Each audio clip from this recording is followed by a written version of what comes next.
welcome to the Ludicrum. We are back this time with an episode about games that can be played with two players. This was an idea that Rebecca had some time ago because we often play two-player games with one another that aren't necessarily just for two players. So we've each, we're going to do this kind of dice tower style. We've each made a list, this is top 5, so together we'll each have our own top 5s, and together we'll have 10. You have anything to say? Nah. All right, so I guess how do we determine who gets to go first? Ladies first. All right, ladies first. So go ahead. Yeah, so just to expand a little bit on what Ryan said, I think that as people who play a lot of two-player games and who also like playing with bigger groups, it's nice to have games that would cater to both. So you can play them as two-player games and they work well as two-player games, but also work as, say, 4 or 6-player games as well. So that was a bit of background on where that came from. I agree.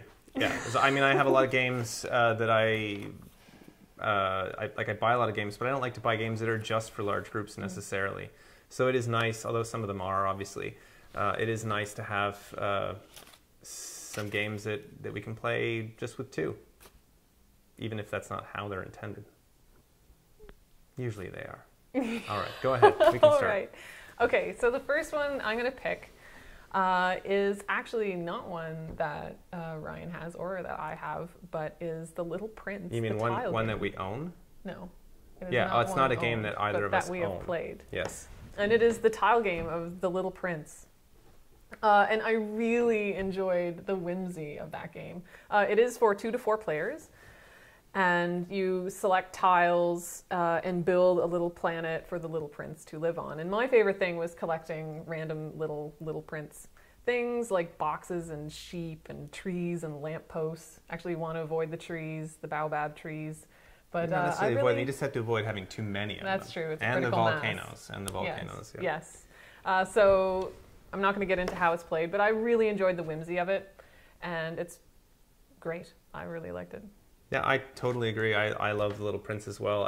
As soon as I played it for the first time, I think we were at a local game cafe here called Monopolate, and I loved it right away. Like, it's just these nice kind of heavyweight cardboard tiles, and it's very simple layout, very easy to learn, and yeah, it was fun right away, and I wanted to buy it immediately because I tend to do that. But then I looked at the price tag for a small little box with just some cardboard tiles. It was like close to $50, I think thought. so, yeah. And that's a lot for what you get. But it really is fun, and it may be one that I pick up somewhere for a little less money at some point. But anyway, I like it too. Great. Okay, so mine aren't necessarily in any particular order, but I have to reference my list here. I'm going to start with Suburbia.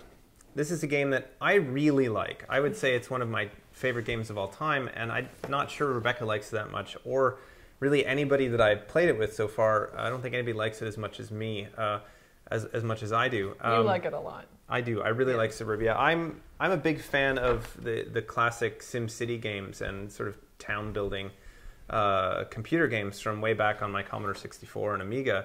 So for me, Suburbia is just like a board game love affair with those games, and it's a really fun game. And I actually don't think I've ever played it with more than 3 players. I imagine that it really just adds to the amount of looking around you have to do. But I've really played it mostly as a 2-player game, and I really like it. So essentially, I'll just briefly describe it. Suburbia is a tile-laying game where you're building a city, and you have kind of various strategies similar to SimCity, whether you're building sort of commercial or a residential or airports. Like, there's all kinds of little interactions between the various tiles and where you place them in relation to one another. Everybody has their own little town, but some of your tiles relate to the other tiles that other people are playing, so you kind of have to pay attention to what people are doing and the various objectives. It's, I would say, a medium density strategy game, but it's quite easy to learn and pick up and play. And I like it quite a lot. It's really unique, I think, in my collection. I don't think I have a lot of tile laying games other than maybe Carcassonne is maybe the only other one that I would qualify that way. But yeah, I really like Suburbia, and it's quite a fun 2-player game because there's enough interaction between the players and trying to compete for the tiles that you're drafting to make it interesting. Yeah, I agree. I like it. Ryan likes it a lot more than I do because of his background with SimCity and whatnot. And I haven't seemed to grasp the strategy, even though I tend to do okay because I'm going for the common goals and common objectives, but I don't know what I'm doing. Yeah, she actually generally beats me, but I have a better strategy. He is more fun. I'm just not paying attention to the goals. I'm just like, look at my cool city and all the points I get when I place this. Yeah. Yeah. But yeah, I really like it. So that's probably enough on Suburbia. Excellent. All right, so I'm going to consult my list. Number 2 for Rebecca. The next one I'm going to pick is Elder Sign. And I like rolling dice, turns out. I also like killing monsters, and Elder Sign is the best of both worlds. So, enough said. Maybe not. Are you going to say a little bit about the game? Yeah. Rolling dice and killing monsters. That is essentially what Elder Sign is. That's one I have on my list as well, actually. I'll spoil that early. But yeah, I mean, we play that a lot, the two of us, because it's Rebecca, seemingly her favorite game. One of them. So, and we've gotten it down so that we can set up pretty quickly and play through a game of Elder Sign. We're good. We're pretty quick. I don't know how. We're somehow like the force is with rollers. us with the dice on that game. Yeah. Or they have been. We better not. Yeah, I mean, we have lost, but typically we plow through that game. Yeah. So what is it? Yeah. So basically, you have it's based on. Oh gosh, I'm blanking on the author's name. Yeah. H.P. Lovecraft. Yes. Thank you. Oh my goodness. So it's based on the Lovecraftian universe, and you have monsters and portals that you have to. As adventurers, essentially, there are different roles and different powers, and you have stamina and health, or the equivalent. You have hearts and brains. Yeah. And basically, different monsters and different cards cost different numbers of hearts and brains. So sanity. If you fail. Sanity. Yeah, sanity. So stamina and sanity. Yeah. Hearts are the sanity. No, that's reversed. Sanity is the brain. So some monsters, like, they affect your sanity. You attack them and whatever. If you lose, if you fail the card, you lose sanity. And so you don't. If you die, you come back as somebody else. Yes, and you lose all your weapons. Lose all the good stuff you had. But essentially, you're trying to defeat this elder, who's a giant monster, which is randomly chosen. At least that's how we play at the start of the game, right? Yes, basically a boss. In the end, and you collect enough points to defeat it. Yes, you have to collect elder signs, which are... There's a whole thematic element there that we're not explaining well, and it's quite fun, and there's a clock and lots of cardboard pieces and little tokeny bits, and it is quite... It's quite a good game. It's like Arkham Horror Light. Yes. If you've played Arkham Horror, you probably know about Elder Sign. Yes. If you don't, you should pick it up. It's basically Arkham Horror with dice. Yes. Okay. Your turn. I'll just... My second one here on the list is Elder Sign. So, we just talked about Elder Sign. Should I carry on with another one? Sure. So the next one on my list is Manhattan Project. Hey, that was the next one on my list. Manhattan Project is a game that I really like as well. It's probably my favorite worker placement game. I would second that as someone who doesn't like worker placement games. Yeah. I mean, I'm not sure where I rank worker placement games in terms of my favorite game genres. I really don't pick favorites. I just like games. And depending on my mood, I choose a different kind of game. So Manhattan Project is a thematically rich worker placement game, which is something you don't always get. Often worker placement games are kind of dry, engine building exercises where you're kind of playing solo and there's not much player interaction. What's amazing about Manhattan Project is that there's a lot of player interaction, or they can be, with the espionage mechanic and with bombing and all that stuff, right? So, and I was playing this game a couple days ago with my son, and he had never played before. It was his first experience in worker placement, and I was just bombing the crap out of him. And you like bombing the crap out of people. That is the fun of it, though. I mean, I've heard people talk about this game and say that, you know, the player versus player mechanic is not something that everybody always uses, and it might be considered kind of mean, but I think it's fun. I mean, if your opponent is building toward their bombs, which is how you win the game, is by getting victory points, which are on the bombs that you build. If your opponent is getting close and they have the means to produce the resources they need for their next bomb on their next turn, you gotta bomb them.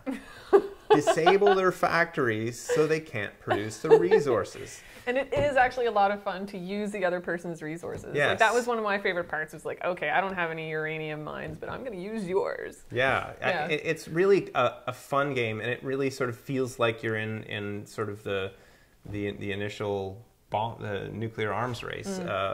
It's fun.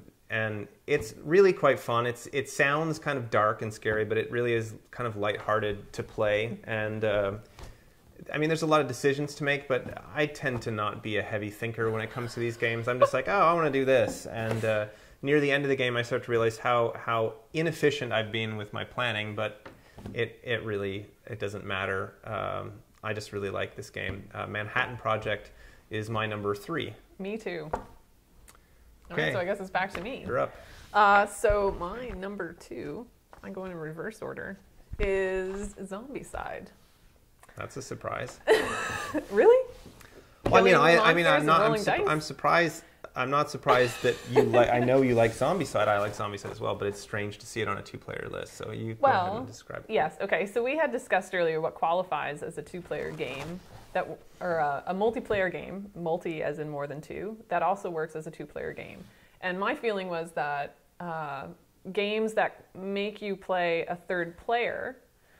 So you may be 2 people playing the game, but it makes you play the role of a third player, kind of to fill in blanks and whatnot, doesn't qualify, because that's not truly 2 players. That's 2 players, but it's pretending to be 3. It's a workaround for a 2-player game. Yeah, exactly. Like Alhambra would qualify in that category, because you place tiles for a pretend third player. I think they even name him in Alhambra. At any rate. So I'm kind of breaking my own rule a little bit here in Zombicide, just because you can play multiple characters. I could have 3 survivors killing the zombies, and you could have 3 survivors killing the zombies, and you're moving 6 characters around as 2 people. Yeah, well, that's fine. I mean, it's basically you're controlling your own little team. Yes. And so since it's a co-op game, it is a co-op game. Yeah. So anyway, Zombicide, I mean, it's been a pretty popular game and series of games at this point, but essentially it's a miniatures game where you have little zombies and little zombie apocalypse survivors, and you play the roles of the survivors and try to perform missions and kill all the zombies. Yeah, at the start of the game, there's a scenario that you set up, and then you have to win whatever the conditions are. Usually not a quick game, I might escaping. add. It takes about 15 minutes just to set it up. 15 minutes is generous. Generous, yeah. There's a bit of setup, but it really is a fun game. And it's a lot of fun. To say miniatures game scares some people. It's not sort of Warhammer-like miniatures or tape measure and all that. It's just rolling dice and moving little plastic figures around. It's pretty quick setup, easy to explain the rules, and tons of fun. I mean, we've brought this game out at board game nights where we've played with people who are not board gamers at all, and they were laughing and screaming and having just as much fun as the rest of us.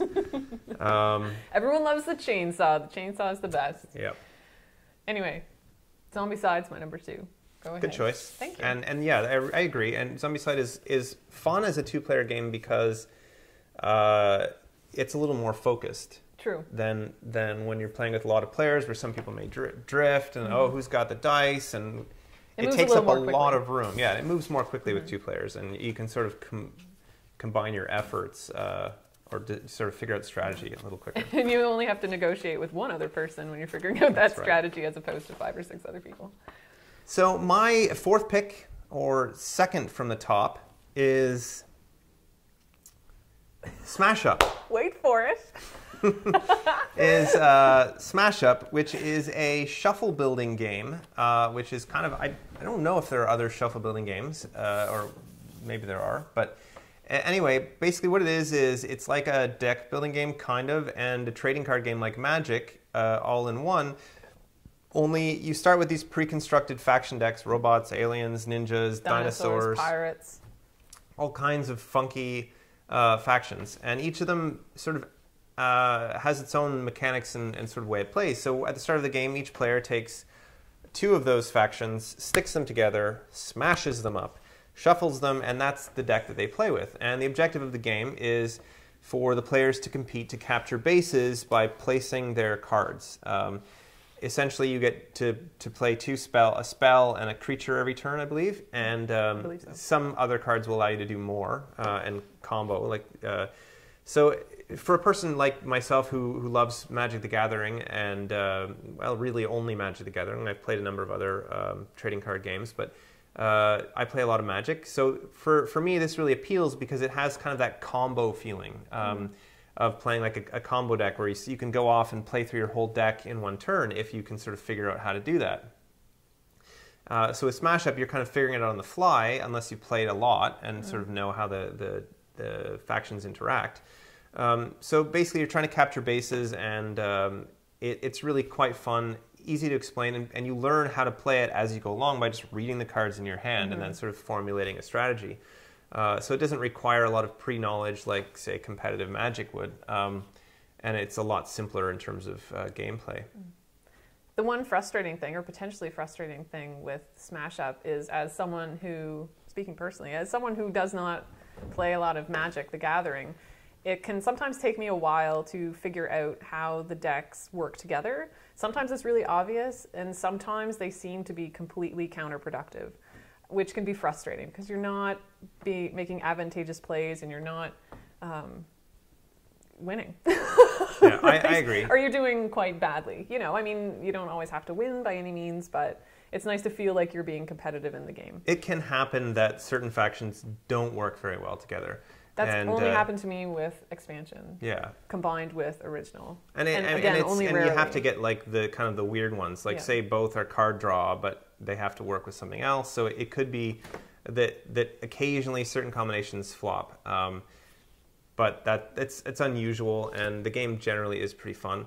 Agreed. I think this, as a 2-player game in particular, I like this game. In fact, I like this game more as a 2-player game than I do as a multiplayer game, just because of the way that the bases, you're capturing bases by playing your cards down to sort of compete. Who has the highest number of guys there wins the base. You take it, you pick a new one. But the problem is the base cards aren't particularly large, and each player is supposed to place their cards on a particular side of it. The problem when you're playing with lots of players is that there's not really a lot of room to place your cards. I saw an episode of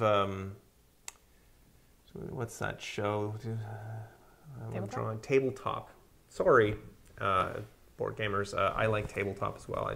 I'm bad with names. Anyway, I saw an episode of Tabletop where they played Smash Up, and they had some very special cards that helped you track the numbers on it. I don't have those cards. I don't know whether being a member of the cast of Star Trek gets you special treatment. I'm guessing it does. So maybe they just had a special version of the game. But anyway, that does make multiplayer easier. I may try to mock up my own version so that I can do that. But as a 2-player game, this game is fantastic. It's great. The issue is just finding room for all the cards becomes a problem. So anyway, Smash Up, that's my second from the top pick. Good pick. Your turn. Thank you. You're welcome. So my number 1 pick is actually Pandemic. And I'm going to select specifically Pandemic the Cure, which is the most recent iteration of Pandemic, at least as of publication date here.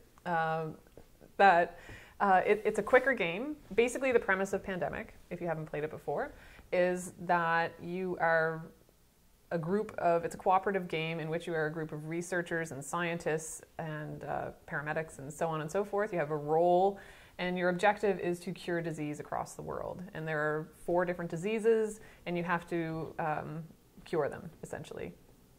There are different levels. I'm blanking on there's the cure and then the eradicate and all that sort of thing. But with There is no eradication in this game. Not in the Cure. No. Correct. Yes. In the original there is. With Pandemic the Cure, it's a dice rolling game. Who knew? More dice rolling. And so you roll dice. It goes a lot quicker than the original game. It's more transportable. It's much quicker to set up, and far fewer cards to deal with. In the original, you're kind of constantly flipping cards from different decks. And yeah, I think it works very well as a two-player game. Again, like Zombicide, there's negotiation about strategy and who's doing what in order to meet your objective, in this case, to cure all the diseases. And it's as easily, or sometimes more easily, done with 2 players than more players, although we have played it with 4, up to 4. I mean, it's fun. I agree. My next pick actually was Pandemic as well. I'm going to change it because I want to be different. But yeah, I'm really a big fan of Pandemic the Cure. We actually did a review of Pandemic the Cure. That was our very first video. You might want to watch it. The production quality is a bit lower than our more recent videos, but it's kind of fun. Anyway, yeah, I totally agree. Pandemic the Cure and all of the other Pandemic games. I haven't played all of the expansions, but are really fun games. And I have noticed that there's quite a cooperative bent to your list. That's Zombicide, Elder Sign, Pandemic, all co-op games, which is fun because you're not head-to-head competing against your opponents, and it's kind of a different vibe around the table than when you're trying to smash face. Although Manhattan Project was also on my list, and that is very much, I'm going to win, you're not. Mm-hmm. Yeah, I wasn't Especially, saying entirely. Well, but and I mean, you're usually games instigating with the whole, like, I'm going to bomb the crap out of you in your minds, and I'm like, no, and yeah, I try to be a little more subversive. But I only have to bomb, we're getting back to Manhattan Project a lot here, I only like to bomb because my strategy isn't very good, so I have to slow down my opponents so that I can, forward my own objectives, and I have time to do that. So my last pick, seeing as Rebecca has the same as choices I do again, is going to be Camel Up. And one of the most confusing things about this game is the title, the name of the game. Agree. I'm going to grab a box here from my shelf so I can explain to you what I mean. This is Camel Up, or is it Camel Cup? I don't know. I mean, online references refer to this as Camel Up, but it looks to me like they're trying to say Camel Cup. I agree. As a graphic designer, I mean, that's what I do. That says Camel Cup. And it makes sense, it's both Camel Cup and Camel Up. So we'll put this down now. At that, Camel Up is one of my recent favorite games. I mean, I've only had it for maybe a month or so. And it's a great, fun, easy to play game. Kind of appeals to a lot of people. I'd say it's a fantastic gateway game. And a good family game. It's a family game and it's light, and I can play it with my kids pretty quickly. It, like the family game video that I did, I didn't have this game at the time of the production of that video. If I had, this would definitely have been on the list of family games. The one thing that's great about this game is that the number of players that you play with doesn't really affect the gameplay per se, except perhaps the outcome. So basically, I'll summarize the game. Camel Up is a game in which players are a character, although the characters there's no differentiation between them in terms of how they play. It's just you pick one, and you're betting on camel races, and you have means to affect the outcome of the race somehow. And each turn you have 4 actions you can perform, and some of them are betting related, and some of them are sort of actually moving the race forward. And it goes through a number of rounds until one camel reaches the finish line. And it's really lighthearted and fun, and there's some strategy involved, but it's pretty simplistic. Well, you can't be too strategic until the end. Well, you can affect the outcome. Other people are betting. If you place your desert tile or your oasis tile and you move camels underneath, you can see that someone is betting on, say, the white camel to win, and suddenly you put the white camel on the bottom when they move. There is some strategy along the way. But that's not, you can't determine that either. It's not like you can place it and that's no, there's a die roll component that affects how the camels move, but you can affect them in some way or other with one of your actions. So on each turn, each player can perform one of 4 actions, so you're kind of making a choice, and then the round moves forward, and you're sort of player at the end of the game who has the most coins wins. And yeah, it's a simple game, but it's tons of fun. Great family game. I think it is good. I would maybe recommend this above all the games that I recommended in my family video as a family game. It maybe because I tend to fall in love with new games. So sue me. This is a new game in my collection, and it's what I'm playing a lot. Although I mean, games like King of Tokyo, I come back to a lot because it's simple and easy to learn. I would put Camel Up in the same category as that. But anyway. It is a solid, fun, easy to learn, simple to play, good time game. Yeah, totally agree. And as a two-player game, it's perfectly fine, and it expands quite well. Number of players probably just makes it more fun, but as a two-player game, it's still plenty good. Mm-hmm. All right, so that concludes our list. Do you have any other honorable mentions or anything else you'd like to say? No, I hadn't made any honorable mentions or runners-up. You? I was going to list Magic the Gathering on here. Yeah, I was going to put cribbage. That's a card game. So it's a fun game. I agree. Cribbage is good, but this is about board games. And Magic the Gathering, I thought the same thing. I mean, technically, it's a card game, which kind of qualifies like Dominion or deck building games, things like that, are considered board games or tabletop games. Well, yeah, if you enter the world of card games, that's. But yeah, and because Magic is a collectible game, it tends to cost a lot of money to play Magic. At least, people who play Magic tend to spend a lot of money on it. It doesn't really qualify in this category. You can't just buy it in a box. Technically, you can, but realistically, Magic shouldn't be on this list. But it really is my favorite two-player game. Fair enough. Play a lot. But anyway. That's it for this episode. Hopefully you've enjoyed it and it hasn't been too long. I'm Ryan.